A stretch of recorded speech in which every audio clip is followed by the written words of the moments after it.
Okay. Good afternoon, everyone. My name is Faron Brewer, and this is the Moon Dance 2020 Qabala workshop. I'd like to tell you a little bit about myself. Some of you know me, and I know some of you don't know me, but I hope by the end of this presentation that we'll know each other a little better and perhaps know a little bit more about the Qabala as well. I am a retired state employee of the state of Alabama. I've worked in forensic sciences for 28 years doing toxicology, forensic DNA profiling, crime scene investigation, quality management, those kind of things. But along the way, I developed an interest in paganism and the Qabala. And this workshop is a culmination of those experiences over the years. I got the internet in 1993, and shortly after getting the internet, I discovered paganism, the online pagan community. That was new for me. And through that, discovered the Qabala and developed an interest in it in the early 1990s, and bought a couple of books by an author named Ellen Cannon Reed, The Witch's Qabala and The Witch's Tarot, and also bought her tarot deck. And I corresponded with her online for a while, and found that to be something I was really interested in. And about 3 years later, in 1996, I had a spiritual awakening and went from being a Christian to converting over to the Wiccan path. And I worked up through the Gardnerian path into the second degree, and then later did the same thing with the Alexandrian path. I can't hear you. Became second degree there as well. Oh. Okay. But anyway, that's a little bit about my background. I talked with Linda a little while ago. We did a test run to be sure everything was working okay. And I know that Zoom has the capability for participants to click a little hand button to raise their hand, ask questions, and that kind of thing. But I've timed this presentation, how long it takes me to get through it, and I can fit this presentation into an hour if I'm able to move along fairly rapidly, which is what I'm wanting to do. So I'm going to request that if anyone has any questions or comments or wants to have discussion about anything in this presentation, to please remember that until the end, write it down, whatever you need to do. Because if I can finish in time, we're planning on having a question and answer time at the end. And Linda told me that there's not another class scheduled after this one, so that we could run on. And if anybody's interested in staying on and having a discussion or a question and answer session after this is over, I'm available for that. But again, if you would, please hold your questions until the end so I can hopefully get through this presentation in the time that's allotted. So we're going to start with the presentation now. Let me know if anyone has trouble seeing this. Can everyone see a slide? No slide. Yes or no? No. No. Okay. Let me see what's going on.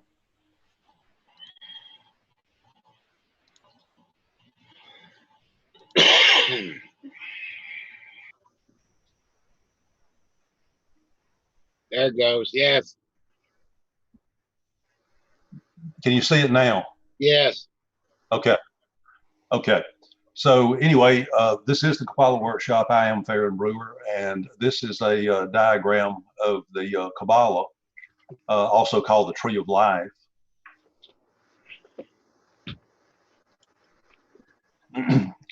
This quotation I thought was really good to sort of summarize what the Qabala is all about. It says, the Qabala will set your life ablaze with magic, ritual, and meaning.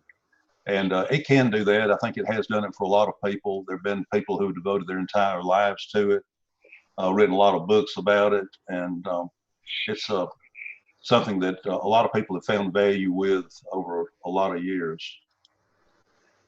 I like this saying here by Walt Amberstone about the Qabala. It says, Qabala is a portrait of what it means to be human, what it means to be divine and exist.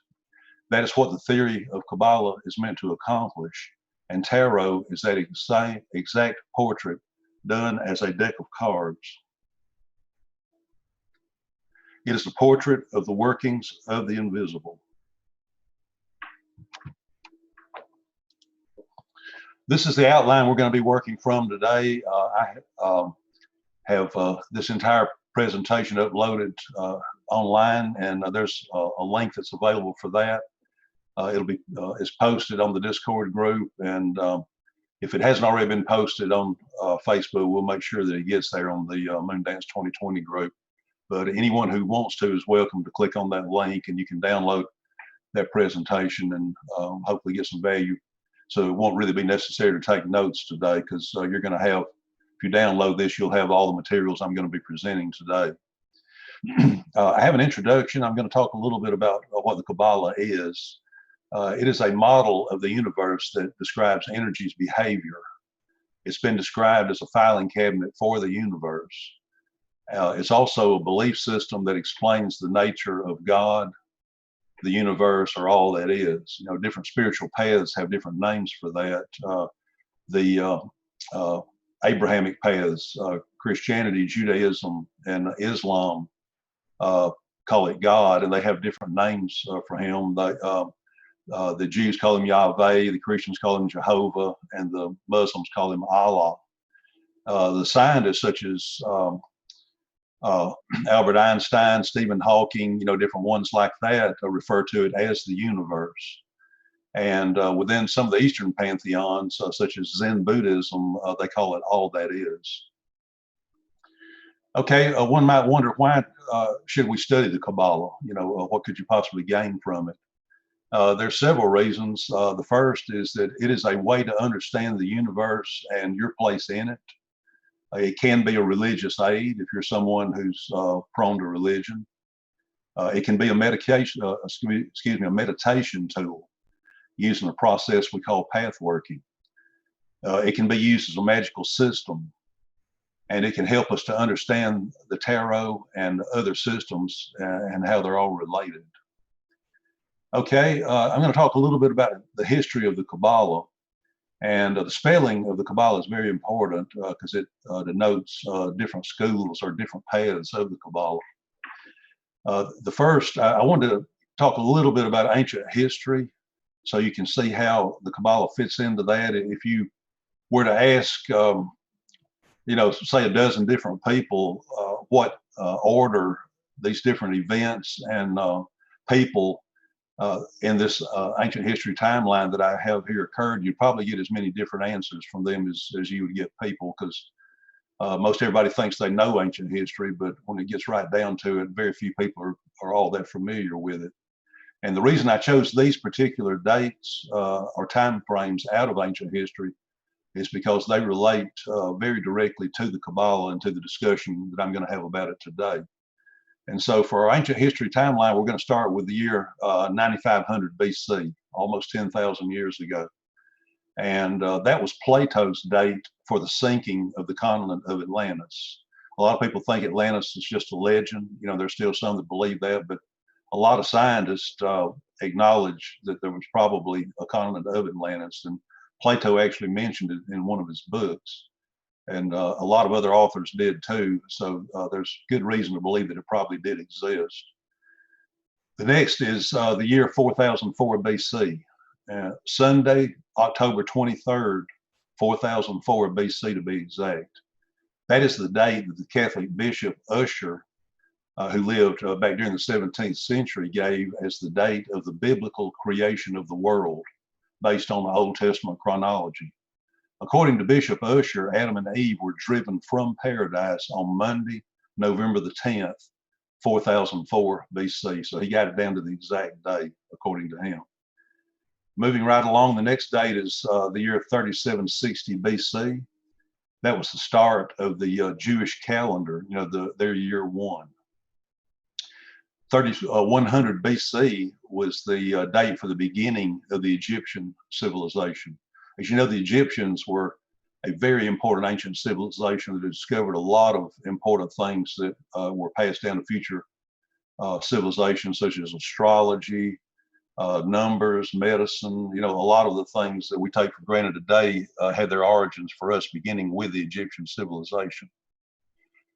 800 BC, the date of the beginning of the ancient Greek civilization. The ancient Greeks gave us so much. Our Renaissance was actually an attempt to go back and recreate the fruits of the ancient Greek civilization. The year 780 BC, only 20 years after that, the date for the beginning of the Chaldean civilization. Not a lot of people are really familiar with the Chaldeans, but they were a very important and integral ancient civilization. They were sort of a transition civilization, sort of a go-between civilization. The year 500 BC, the writing of Genesis, Exodus, and Numbers, the Old Testament. The year 360 BC, the writing of the book Critias by Plato, who was the Greek philosopher, famous Greek philosopher. It contains the story of Atlantis. Okay, as I mentioned, the spellings of the word Qabala are important because they relate to different schools of Qabala and also to its history. The first is the Qabala that's spelled with a K. That's what we know as the Jewish Qabala. The legend is that God gave Moses the Jewish Qabala on Mount Sinai at the same time that he gave him the Ten Commandments. Not a lot of people realize that Moses was raised as an Egyptian prince. And during his time, or right before his time, the Hebrews were actually pagan. And there were lots of different paths of Hebrews in the Holy Land who followed different pantheons of gods and goddesses. And for the Hebrews, they were very similar in some respects to some of the other pantheons that we're familiar with, such as the Greeks, the Egyptians, the Romans, and the Celts and Norse. They had lots of gods and goddesses. You know, they had a god and goddess for just about everything. And their god of fire and war, they called Yahweh. And he was one of an entire pantheon. And a cult of Yahweh sprang up around that time that decided that Yahweh was not only the most powerful God, he was the only God. And so after Moses converted over to the cult of Yahweh and went on Mount Sinai and got the Ten Commandments, and the Qabala, the Jews embarked on a jihad, you know, which was like a march throughout the Holy Land, exterminating the indigenous pagan cultures and converting the survivors over to the cult of Yahweh. And then modern Judaism evolved from that. So Moses was a very central figure. You know, according to Jewish legend, he was the person who actually received the Qabala straight from God. There are two sacred texts of the Qabala, the Jewish Qabala. They are the Sefer Yetzirah and the Zohar. The Jews only taught the Qabala to married men of at least age 40 until the year 1969. In the year 1969, women and men who were younger than 40 were awarded the right to study the Qabala, which was considered secret knowledge. The next is Qabala spelled with a Q. This is the Western Hermetic magical tradition of Qabala, also known as the Western occult tradition. This predates Plato and the Bible. The legend says that it originated in Atlantis and was passed from the people of Atlantis to the Chaldeans, and then from the Chaldeans to Egypt. One of the famous proponents among the Egyptians of the Qabala was, or among the Greeks, excuse me, was named Hermes Trismegistus. And he underwent what's called apotheosis, where a human undergoes a transformation in the mind of the people into a god. This happened with a number of different figures. It happened with Thoth, the one right below in the outline, who's the Egyptian inventor of writing. It happened to Jesus, because by all accounts, Jesus was a man, but he became a god. You know, he underwent apotheosis, and today he's regarded as God as well as man. He says, "I'm the Son of Man and the Son of God." So Thoth was the Egyptian inventor of writing, astronomy, and mathematics. And both Hermes and Thoth held the Qabala, and they passed it on to their followers. Next is the Hermetica. This is from the Renaissance, the year 1463. It originated as a bundle of Egyptian manuscripts that were translated in the year 1463 by an Italian named Marsilio Ficinio. The Hermetica was the forerunner of modern esoteric and metaphysical systems. There's something called the Hermetic laws, and they are contained within the Hermetica. And some of those laws also carry over to the Qabala. The last spelling of Qabala is with a C. That's in the outline under D, and they are the Christian mystics. Their particular Qabala was borrowed. It's an amalgam, like a mixture of what they had borrowed from the Jewish Qabala and from the Western Hermetic Qabala. And it gained popularity and prominence during the Renaissance. A couple of really famous magicians in Europe, one was Heinrich Cornelius Agrippa, and another named Francis Barrett, were ones who taught this and practiced it, the Qabala. The next figure was the Frenchman, Eliphas Levi, and he was a Jesuit priest who taught the Qabala and taught the occult, along with the Christian Catholic teachings to his parishioners, and he was defrocked and removed from his ministry for heresy, because the church decided that what he was teaching was heresy and that it was contrary to church doctrine. So he was removed from his position. He wrote a very important book called Transcendental Magic that had a lot of occult and esoteric knowledge in it. And it had the famous Baphomet drawing, which is a drawing of a seated figure with a goat's head. Levi intended for that to represent God. It was later adopted by Church of Satan as their drawing of Satan. And today, if you show that drawing to anyone, they're immediately going to identify that as being Satan and being evil. But originally, when it was drawn by Levi, it was not considered to be evil, nor was it considered to be a drawing of Satan, but rather one of God. Excuse me. The next big thing that happened was with the Golden Dawn, and they were a British occult organization that practiced what's called ceremonial magic during the late 19th and early 20th centuries. From around 1890 up until the early 1900s, around 1910, 1920, somewhere in there. And they had several members who wound up being very important in passing on the Western occult tradition that has come down to us today. One of the members was a lady named Dion Fortune. That was her magical name. Her legal name was Violet Firth. And she later founded a ceremonial magic occult organization called the Servants of Light that is still practicing today and still accepting members and still teaching people. Dion Fortune was a prolific author and wrote a number of books, a lot of those about the Qabala. And she has one book called The Mystical Qabala that is one of the best books, in my opinion, on Qabala ever written.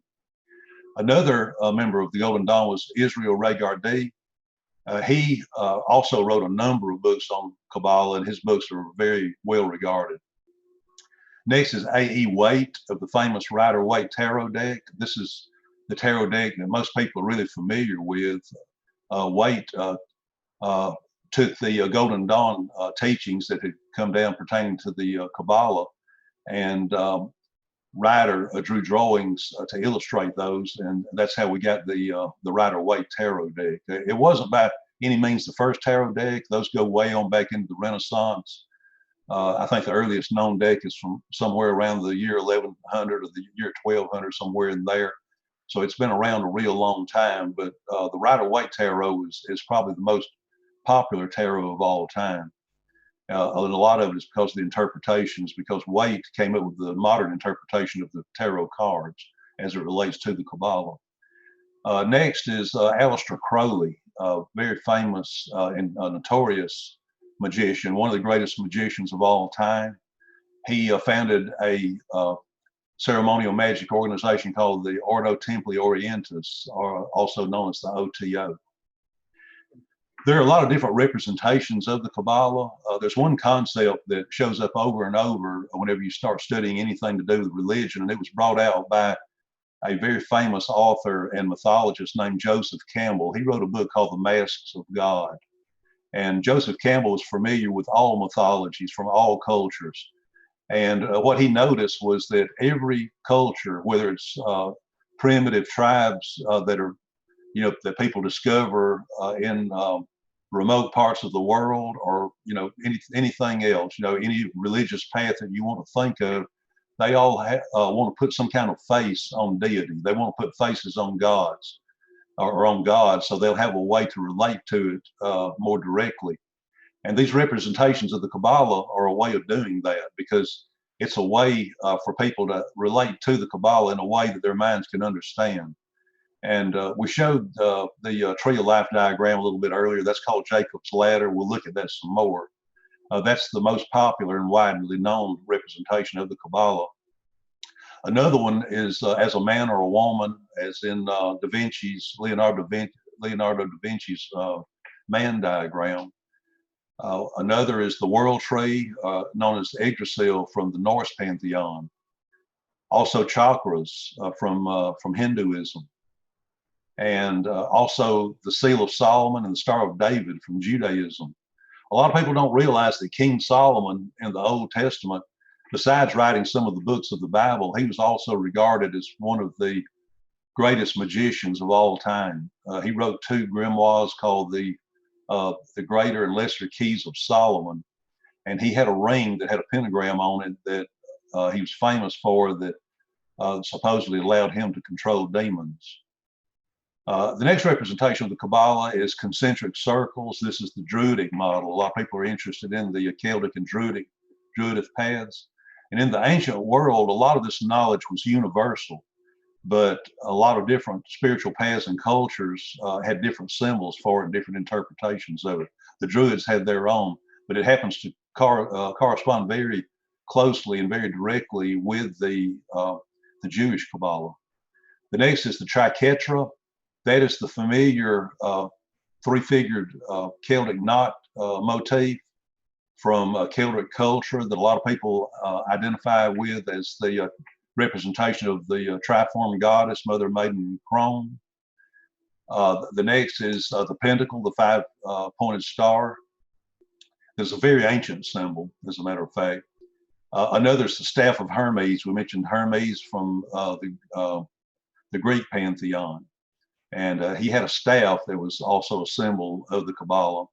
And the last 2 are from the Egyptian pantheon, representation of the Kabbalah, the Ankh, which is their symbol of life, and the pyramid. They built the pyramids in the desert, and I think very few people probably realize that those pyramids were a symbol of the tree of life, the Kabbalah. Okay, we're going to go through principles of the Kabbalah. Again, these come from the Hermetica, and they intersect with the Hermetic principles to a large degree. The first says that the cosmos is a unity with all respects in a relation. It is a holistic worldview. We are all one. A lot of people are familiar with the Hindus, with the Maharishi and people like that, the great gurus, they always say we are one. Buddha said the same thing. So that is a concept that's shared, by a lot of the people who study the Kabbalah in its different forms, that particular concept. Number 2, the forces of creation represent an internal interplay between an active force and a passive one. Polarity, the idea of polarity, positive and negative, male and female, yin and yang, the tension between opposites. Number 3, the human individual is a microcosm of the universe. We come to know the universe through ourselves and ourselves through cosmic principles. As above, so below. That's one of the Hermetic principles. Number 4, in daily life, we are attuned to only one state of consciousness among many. This is the culturally programmed trance state known as ordinary conscious or consensus reality. In my path, we talk about sleepwalkers. These are people who have not had a spiritual awakening of any time. They're basically just focused on their mundane daily existence. And a lot of these people, don't have any interest in the spiritual or the esoteric or anything like that, as opposed to people who are spiritually awakened, who all of a sudden develop an interest in those things. Number 5, we can access multiple states of consciousness, including universal or cosmic consciousness, through systematic application of concentration and meditation. Careful preparation is necessary. Number 6, to achieve such transcendent states of consciousness, various specific practices and techniques are utilized, and that can often incur a lot of time spent in study as well, sometimes years. Here's a diagram of the Tree of Life. This is the familiar Jewish representation of the Tree of Life. And as you can see, there are 10 circles connected by lines. Some people think of this as looking something like a Tinker Toy. Some people think or reminds them of a molecular model, maybe of an atom or maybe of a molecule, that kind of thing. But this particular diagram has a lot of significance as well, the colors. You'll notice that all of the spheres have different colors. They're color coded. And there's some significance to that, because the lower sphere down here on the bottom has 4 colors in it. And those colors relate to what's called the worlds of the Qabala. And we're going to talk about the worlds of the Qabala a little bit later. That's another way of breaking down the Tree of Life. But you can see there's white for the top part, there's black for this area up here, there's red for this area, and there's green finally for the bottom area here. Okay, the spheres have names. The spheres represent states of being. That's a very important concept. And the lines between them represent states of becoming, or transformation, transition from one state of being to another, either forward or backward in any direction. And these all have names, and they all have numbers.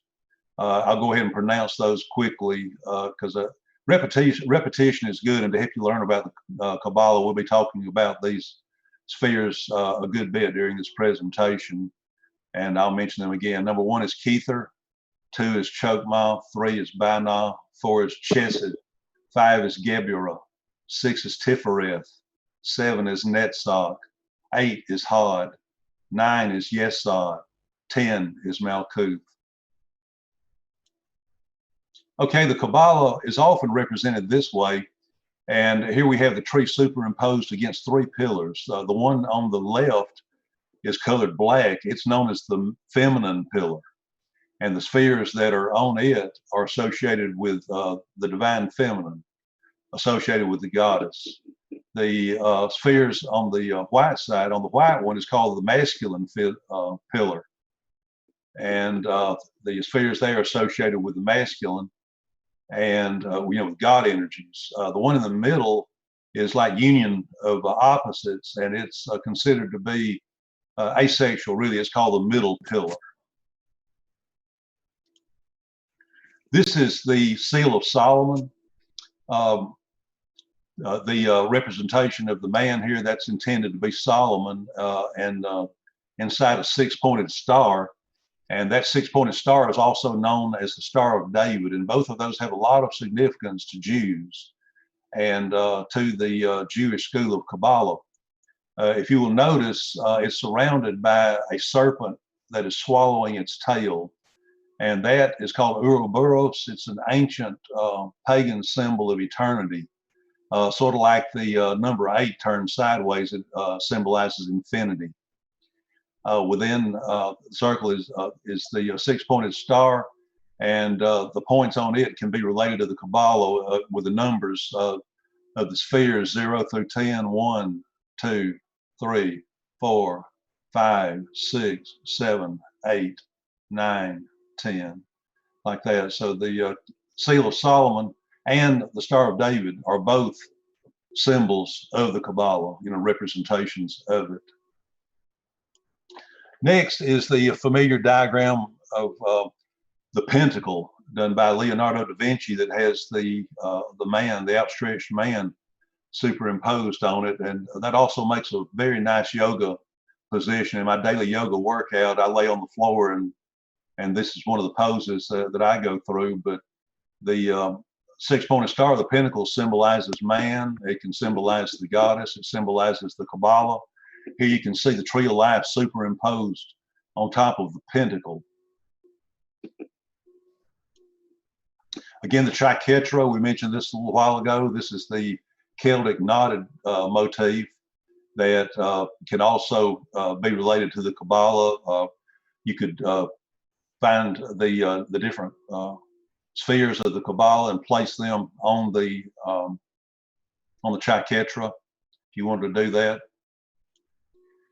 Next is a figure called Adam Kadmon. This is a anthropomorphic or human representation of the Qabala with a man on there. Significant that it's called Adam Kadmon because, as you remember from the Old Testament, Adam was the name of the first man. This is shows the how the spheres of the tree of life can be related to the chakras. You know, the meditative figure there. A lot of people who meditate will meditate on the tree of life and or on the chakras. Next diagram is significant, I think, because it shows the serpent ascending the tree of life. And the serpent is very significant, both in the Old Testament, in the Bible, and in the occult. A lot of you may remember the story of, in the story of Genesis in the Old Testament, the story of Adam and Eve, how in the Old Testament the serpent was on the tree of knowledge, and he tempted Eve to eat of the forbidden fruit of knowledge. And she did eat. The serpent tempted her, and she ate of the fruit, and she gained the knowledge. But she and Adam were driven out of the Garden of Eden by God as punishment for their transgression. A lot of people don't realize that among the ancient pagan cultures, the tree, the serpent, and the apple were all sacred, and they were all symbols of the goddess. The Druids worship trees. If you cut an apple open and look at the inside of the core, you will see a pentacle or a pentagram diagram inside of the apple. And the goddess Inanna, some of the representations of her, very ancient, have her with holding a serpent in each hand. So there's one of the principles. If you look at history, especially the history of religions and of cultures, you find that the gods of the old religion often become the demons of the new. And so remember I told you earlier that the cult of Yahweh went through the Holy Land and conquered the indigenous pagan cultures that were there and exterminated those and wiped them out and converted them over to cult of Jehovah. And they also vilified the ancient pagan symbols while they were doing that. And so the serpent and the tree and knowledge and the apple, forbidden fruit, all became symbols of evil for them. This is the staff of Hermes. The tree of knowledge, the tree of life can be superimposed on that very well. As you can see, the numbers have already been added. Up at the top is number 1, which corresponds for the top sphere, and then there's the numbers 2 through 10. And it also has the twin serpents on the staff of Hermes. So it's another symbol of the tree of life or of the Qabala. Next is the Ankh from the Egyptian pantheon. And this one has the tree of life spheres superimposed on the Ankh. So when you see an Ankh, in the past you may have just thought of life or fertility. Now you can think of the Qabala as well, because the Qabala was sacred to the Egyptians. And the Ankh symbolized the Qabala to them. Okay, we talked about the Druids a while ago with the Druid pantheon. And for them, they represented the 4 worlds of the Qabala with a series of concentric circles going from the beginning and outward. They had Sujat, which was the source, Gwynfred, which is spirit, Anwin, which was soul, and Abred, which is the physical world. And these correspond with the 4 worlds of the Qabala. The middle would correspond with the Qabala world of emanation, which is called Atziluth. The next level out, Gwynfred spirit, would correspond with the next level down on the tree of life in the four worlds of the Qabala, which is the sphere of creation, also called Brewer. The next out would be, for the Druids, it was Anon, representing the soul.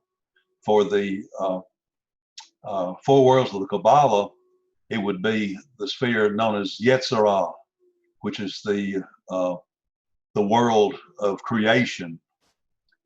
And the last is bringing it down to our physical world called Abred for the Druids. In the Qabala, the last one of the worlds is the world called Asaya, which represents or has to do with manifestation, bringing something into the physical world. And the idea that this works by with the four worlds is that you come up with an idea here, you come up with an idea for a model here, you come up with a model there, and then with the last level, you actually make it from your model. That's kind of an analogy to show you how this process works with the four worlds. Okay, back to our outline. We are going to go over and show some pictures of the tree of life, talk about the Sephiroth a little bit more. As I mentioned, they are the spheres. They represent 10 energy states. They are emanations of the divine, of the universe. They each represent a state of being. Each one corresponds with a specific number of tarot cards, including the ace, which represents 0 or infinity. The different spheres, I'll go through those again. Number one, Kether, crown, the sphere of creation, the beginning and the end. Number two, the sphere of Chokmah, wisdom, the sphere of God, the Father, the idea of force. Number three, sphere of Binah, understanding, the sphere of the goddess, the mother, the idea of form. Number four, Chesed, sphere called sphere of kindness, loving grace, free giving, God-inspired vision, order and building. Sphere number five, Gebura, severity, strength, discipline, judgment, and karma. Those of you who read the tarot probably recognize that the number 5 in the tarot is associated with change, which oftentimes can be for the worst. But a lot of times it's perceived as a negative card or a dangerous card because it means that all of a sudden things are about to get shook up. And that card, that's why the number 5 has that meaning, is because it corresponds with this particular sphere of the Qabala of Gebura.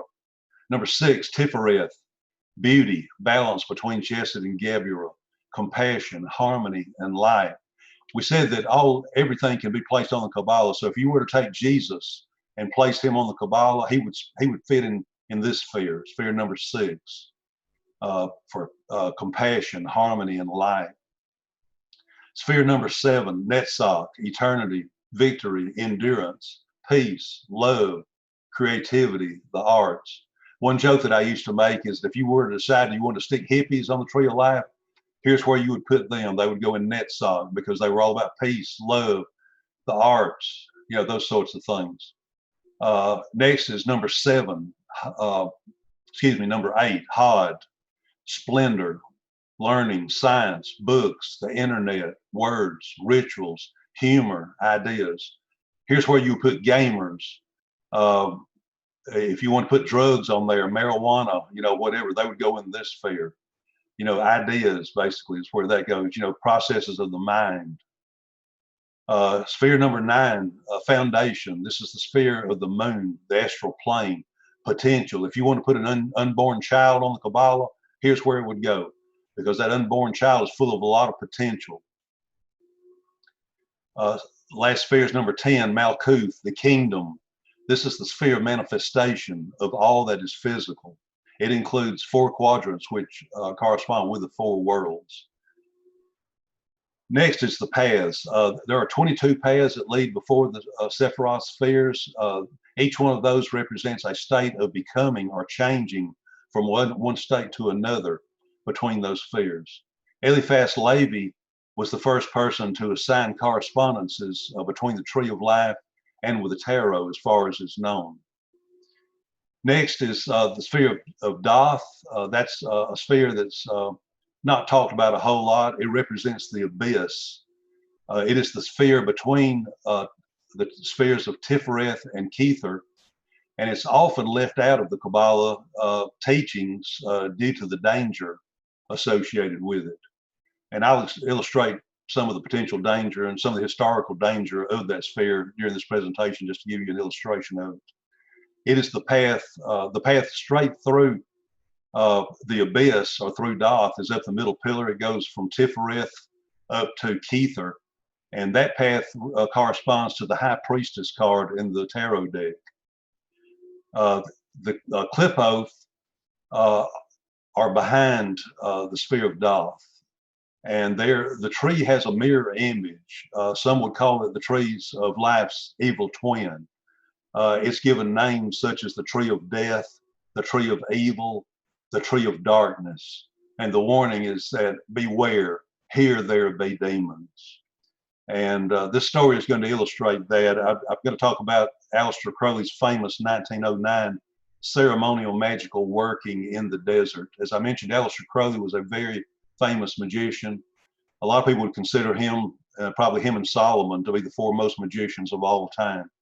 But Aleister Crowley lived around the turn of the century and into the early part of the 20th century, back in the early 1900s. And Aleister Crowley did a lot of path working, which is working with the Kabbalah, working with those energies. And the type of workings he did were similar to what we would think of as a vision quest or a shamanic journey. Some people are familiar with the tribes of Indians in Central and South America that work with some of the psychedelic herbs, such as ayahuasca, or the southwestern Indian cultures here in the United States, who work with psychedelic herbs such as peyote, some of those different ones like that. Even some of your modern figures in the hippie movement, like Timothy Leary, that used LSD, Ken Kesey, Terrence McKenna, people like that, that practice shamanism, spiritual journeys, and they use these psychedelic drugs. That they're all working for the same thing. So anyway, Aleister Crowley did a ceremonial magic type of ritual using high magic, ceremonial magic, and he was working with the Enochian ceremonial magical system of a couple of famous British magicians called whose names were John Dee and Edward Kelly. And Crowley was working with a grimoire passed down from the Key of Solomon, because there's information in the writings of Solomon about summoning demons and other entities to do your will. And in ceremonial magic, what the magician will do is he will cast a magic circle for protection around himself, to protect him from the entities that he's going to summon. And he will have a triangle outside that circle that he's going to summon those entities into. And they will summon entities in there such as angels, archangels, demons, any kind of spirit that they want to summon.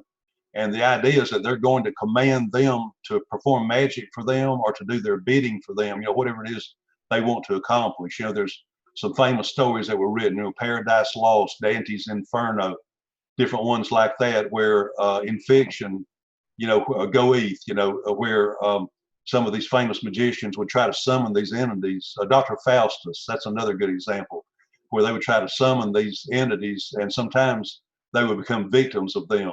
And that's what happened to Aleister Crowley. He and Victor Newberg, who were his assistant, traveled to Africa, and they went out on the African desert, deep out there, and they took they took an expedition out there. They had people working with them.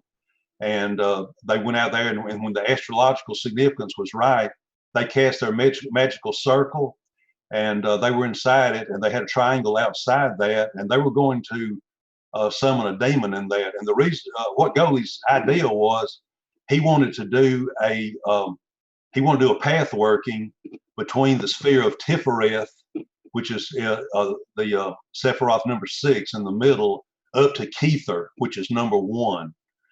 He wanted to go, and that's also the path of the High Priestess in the tarot deck. He wanted to go straight up, but to Keither to meet his holy guardian angel, whose name was Perdurabo. So that was his goal. The difficulty was that the sphere of Doth lies between the spheres of Tifereth and Keither.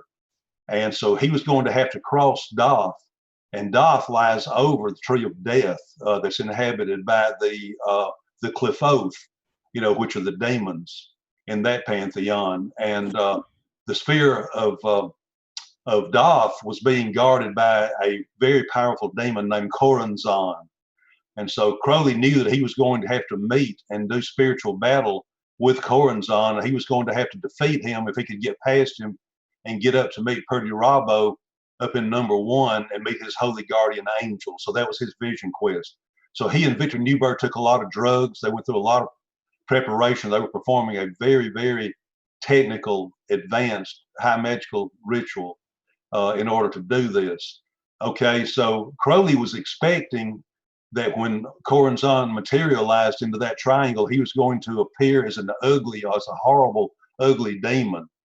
And so that was what he was expecting. And he was prepared to command him to do his bidding and to get control over him, and command him to let him pass and let him go up to meet his holy guardian angel.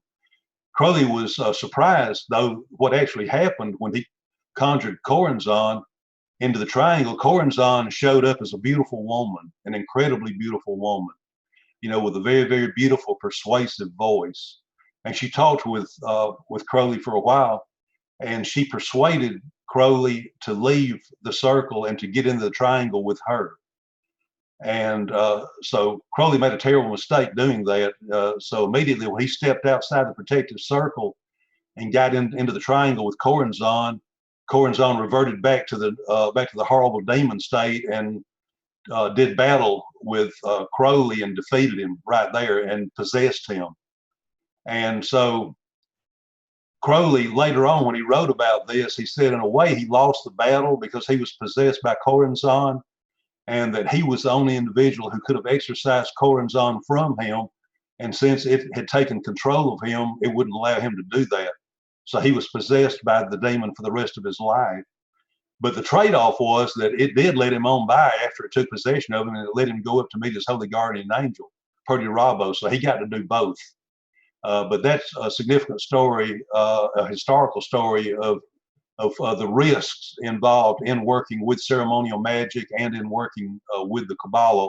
And it's an illustration of what kind of work can be done with path working. Most of the work that's done with it doesn't involve summoning any kind of evil demons. A lot of people, like the fluffy bunny folks like me, all they work with is just the positive smiley face energies. They would never think of trying to work with demons or anything negative, so that's just, for your reference, for education. Moving right along, we get to this saying that I really like here under D. I seek the crown of wisdom and understanding so that might and mercy in brilliance bring beauty, victory, and glory, find their foundation in the kingdom. And that sentence right there sums up all 10 of the Tree of Life, Qabala, Sephiroth, all in one sentence. It comes from a book by Ellen Cannon Reed, who I mentioned earlier, who published 2 of the best books that I've ever read. In fact, they were the first 2 books that I ever read about the Qabala, called The Witch's Qabala, and also her companion book called The Witch's Tarot. I talked a little bit about the 4 worlds of the Qabala. Again, it contains 4 types of energy called the 4 worlds. They are Absolute, the world of emanation; Braya, the world of creation; Yetzirah, the world of formation; and Asaya, the world of action or making. They correspond with the 4 face tarot cards. The page, knight, queen, and king correspond to the 4 worlds in that order. So the page corresponds with the world of emanation, the king with the world of making, and so on. Next, we're going to talk about the correspondences. Aleister Crowley wrote a very famous book called 777. It's a very thick book, a couple of inches thick, and it is filled with thousands, literally, of different correspondences. And those are relationships between all sorts of different things and the Tree of Life. As we said earlier, The Qabala can be thought of as a filing cabinet that you can place everything in. And a lot of the different things that we work with in magic, in paganism, in different spiritual paths, the correspondences of those relate to the Qabala. Among those are the tarot, crystals, herbs, incense, oils, colors, working tools, gods and goddesses, animals, times and days of the week, archangels, astrology, and everything else. Those others are just some of the most common and most well-known ones. One of the things that we can do with Qabala, we've been talking about the path working, as Aleister Crowley did, where you're performing meditations and magic with the Sephiroth and with the paths. It's also possible to do Qabala magic. We talk about ceremonial magic, high magic, which is what Crowley was doing, a very ritualized high magic sort of thing using these grimoires under A here, such as the Lesser and Greater Keys of Solomon, the Goetia, and other ceremonial magic grimoires. If you search the web, you can find literally hundreds of those that you can download for free.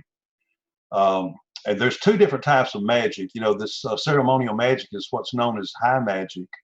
The founder of the tradition, one of the traditions that I follow, Gerald Gardner, one of his first books was called High Magic's Aid. And Gerald Gardner was a member of Crowley's OTO, and he was a ceremonial magician. And he wrote a book about the use of high magic into the plot, where he and the people he was working with were using ceremonial magic to accomplish goals that they wanted to accomplish. And this is in contrast to low magic. Low magic, a lot of people think of as corresponding to things like hoodoo, voodoo, folk magic, where ceremonial magic says that you need to use a grimoire and go through all this ritualized stuff. With low magic, it's more like make this amulet, carry this stone, dig this herb, carry this, wear this talisman around your neck, carry this mojo bag. If you have warts, take a potato, cut it in half on the night of the full moon, rub that potato on the warts, and then walk to the graveyard carrying that potato at midnight on the night of the full moon, bury that potato in the cemetery. And as that potato rots, your warts are going to disappear. So it's a very practical, sort of direct way of doing things. So that's the difference between high magic and low magic for anybody who may not know. Okay. The practical Qabala in Judaism under 2. That's a branch of Judaism in the Jewish mystical tradition that also concerns the use of magic. And a lot of people wonder how the Jews have been able to attain and do so much, how they've been able to be so dominant and so successful in society, even though they've been so persecuted, by the Nazis and, by the hate groups and different people like that. They've been very wealthy. They've been the jewelers, the merchants, the rich people. They consider themselves to be the chosen people of God. Jesus was a Jew. Yeah, and his followers founded an offshoot of Judaism called Christianity. So a lot of people wonder, how were the Jews able to do this? And the answer is through the practical Qabala. So they actually use the Qabala for practical magic to attain what they want to do, but they don't consider it to be evil. With them, it's just something. It's part of their religion, and it's of necessity for them. So it's like they walk with God, and they can relate to God through the Qabala, and they can ask God for things through the Qabala, and He will often, grant them their wishes. So that's another way of using the Qabala that's very popularly used. I mentioned earlier that Eliphas Levi, the famous French magician, had associated the tarot with the Tree of Life, and this chart shows how he did that. How that corresponds. So this shows that Kether up here at the top is associated with the ace. And each one of these spheres is associated with one of the numbered cards, 2, 3, 4, 5, 6, 7, 8, 9, 10, all the way down. And all the different 22 tarot paths are associated with a different path on the Tree of Life. This comes from Eliphas Levi. Okay, this is what we call a table of correspondences. I've included a couple of these, for example, in the presentation. I won't try to go through these. As I said, Crowley 777 is full of these, and there are a lot of them available on the internet, but they relate the tree of life to a lot of different things, some of the different correspondences. This one, for instance, recognize, relates those to powers of different elementals, different energies such as that, and different kinds of magical outcomes that people would like to achieve. This particular chart of correspondences relates the Qabala to the zodiac, to the planetary correspondences. The one on the bottom, and this one also represents or relates it to some magical images, such as, for instance, Hod, which is the staff, which is the sphere of Hermes, who the gays today really, the gay pagans love Hermes because he was the first known hermaphrodite, that's come down today. And so the sphere of Hod, which is his sphere, is sacred to them, to the god Mercury. And you can see the different attributions of the planets there. The moon, Yesod, that sort of thing. Venus, beautiful naked woman, number 7, Netzach, etc. Down here on the bottom, Sephiroth. It lists all of those, and it shows the 4 worlds of the Kabbalah as related to the tarot face cards, and also related to different colors, that sort of thing. So, there's lots and lots of these correspondences that can be used for meditation, magic, that sort of thing. This particular chart superimposes the archangels over the tree of life. In Judeo-Christian mythology, if you go back and read the Old Testament, especially the Catholic Old Testament, has some books in it that were taken out of the Christian Bible. You read about the war, between God and Satan, when Satan was cast out of heaven into hell. And where early on Lucifer was like God's brother. They were like twins, and they were real close. And they got into a fight, and God and his angels defeated Satan and his followers. They cast them out of heaven, and they went down to hell. And when Satan got down there, he said that it was better to serve in hell than to rule. Excuse me, better to rule in hell than to serve in heaven. But the archangels were like the generals of the angels. They were the top generals. So in ceremonial magic, they're often used as intermediaries to God. They're like the next thing to God. They're to ceremonial magicians like the saints are to Catholics, because Catholics, lots of times, they won't pray directly to God. They will pray to intermediaries. They will pray through archangels, or actually they'll pray through saints, sometimes through Mary, to try to get to God, because they have a patron saint for every different thing. And there's different archangels for different things. So the ceremonial magicians will use different archangels to try to reach Tifereth. And these are some of the ones that are superimposed on here that are very familiar: Raphael, Gabriel, Michael. Okay, this is the tree of life with the Norse god and goddess pantheon superimposed on top. Odin is up at the top with Kether, and have different gods and goddesses from the Norse pantheons imposed on the tree. And this is a diagram of Yggdrasil, the Norse world tree, illustrating how Norse mythology can be superimposed on the tree of life. Up at the top, we have Asgard, which relates to Kether, the sphere of emanation, the top sphere. And on the bottom, we have Hel, which is represents the lower roots, the underworld. On the tree of life, that represents, relates to the lower branches of the tree of life, the sphere of Malkuth. This diagram relates the I Ching, which is a famous Chinese system of divination, to the tree of life. Aleister Crowley's favorite method of divination was the I Ching, and it has 8 different what's called hexagrams, and these hexagrams are how the readings are attained. It was Crowley's favorite system of divination. It's also mine, because it's like stereo instructions. You don't have to use your subconscious mind or your intuitive powers to be able to use the I Ching. The readings are very objective. They're very spelled out, but those can be related to the tree of life as well. Here are the chakras and the planets related to the tree of life. On the bottom, the root chakra, the planet Saturn, for instance, here Earth related to the heart chakra, and the moon related to the third eye chakra.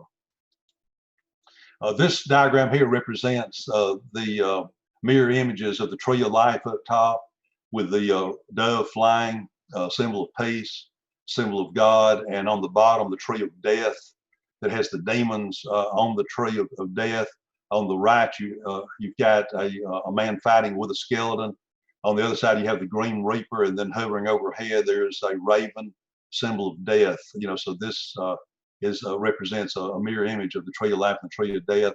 Here's another representation of the same thing. Up on the top, tree of life, you've got the serpent on the staff, as if from Hermes, staff of Hermes. On the bottom, we have the hanged man, as if from the tarot, which is one of the most negative cards, representing death, and bad things happening.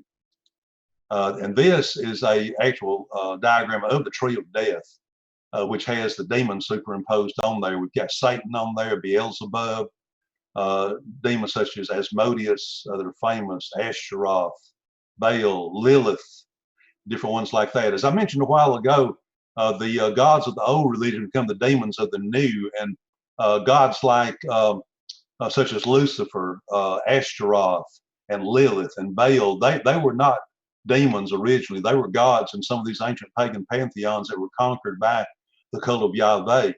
And after they were conquered, they became demons. And so that's why they wind up here.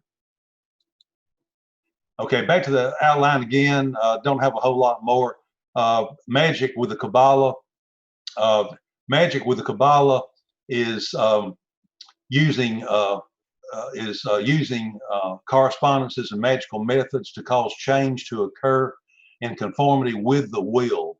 That is Aleister Crowley's definition of magic. That is, a magical goal is planted in one of the upper Sephiroth, and with the aid of spirits is moved through the paths toward manifestation. My conclusion, this is an introduction. There's free material online. There's videos on YouTube, many books, and the download link for this presentation is down here on the bottom. That's going to be made available for you, already is available. If you go to this outline or go to this presentation on the Discord site or on the Facebook 2020 Moondance group page, you'll see it on there, and you can click on that and go to this presentation, download if you would like to do that, and use these resources. So I've included some of my resources I used in putting this presentation together here. And there's also another bibliography there at the end, but there's a wealth of resources online that you can use. So that concludes my presentation. And let's see, I'm going to try to go back to full screen again if I can do that. Okay. All right. Can everybody still see me? Okay.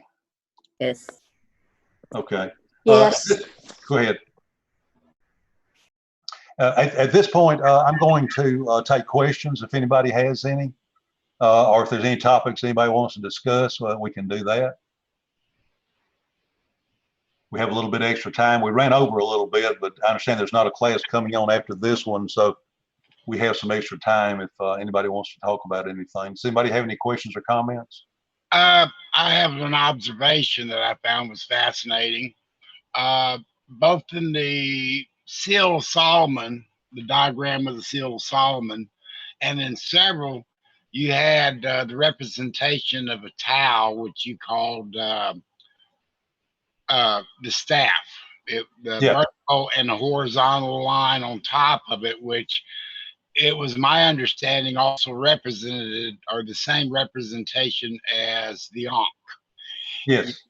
And that is, again, a symbol of life. But I noticed that in a lot of the symbology of the ancient was the towel. In fact, several, Seal of Solomon had the pyramid, it had the towel, it had, a lot of the ones that we see today in symbology of various representations.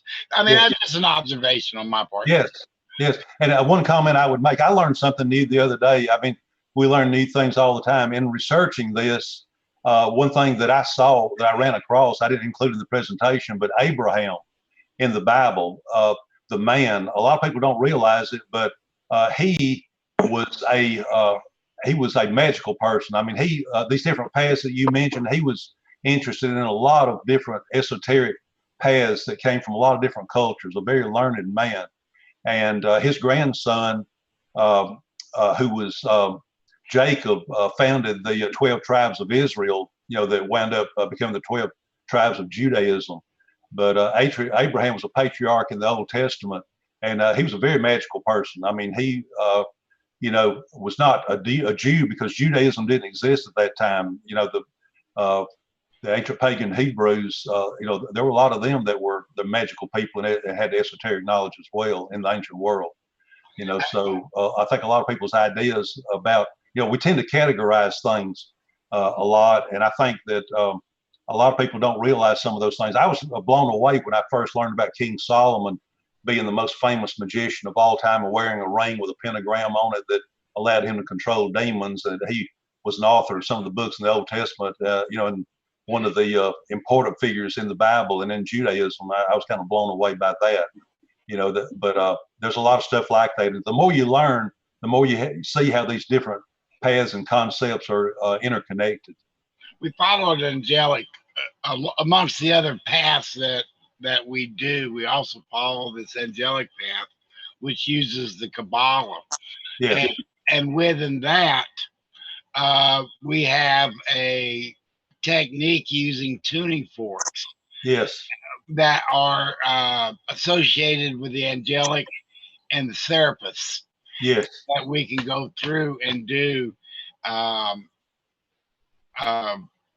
guess, tunings, Yes. to do.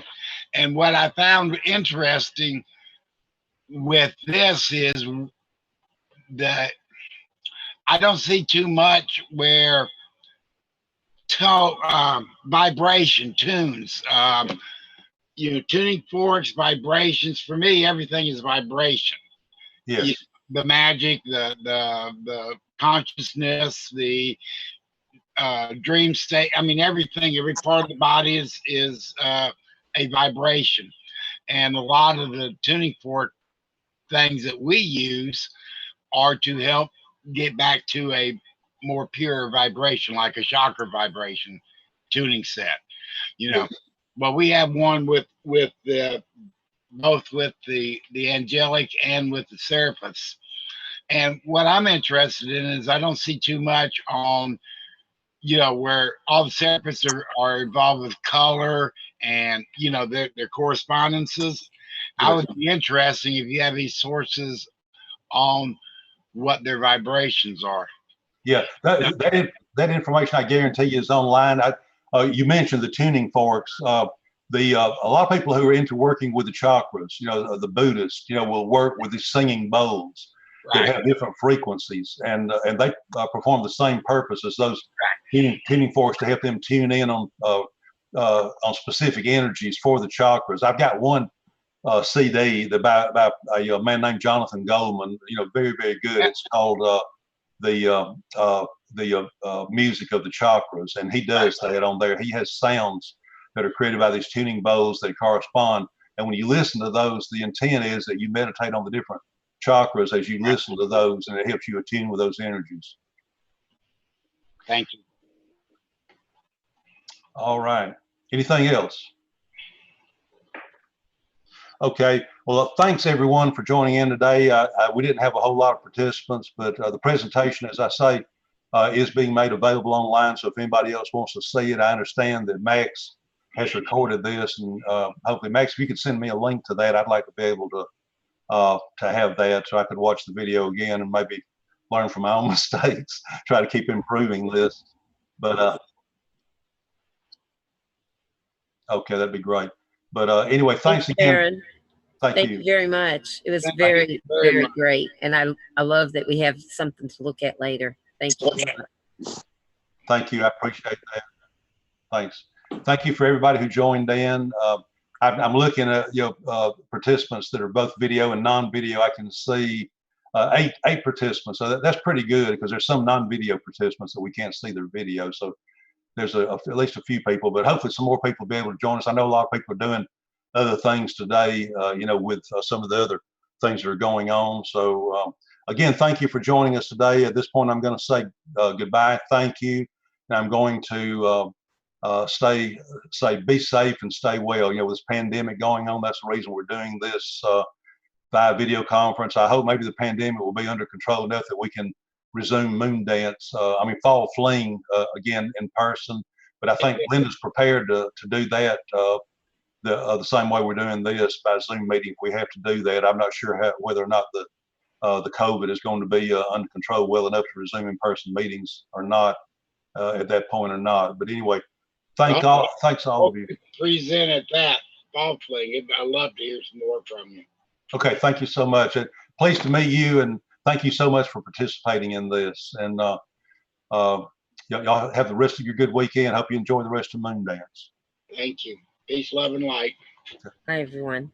Bye-bye.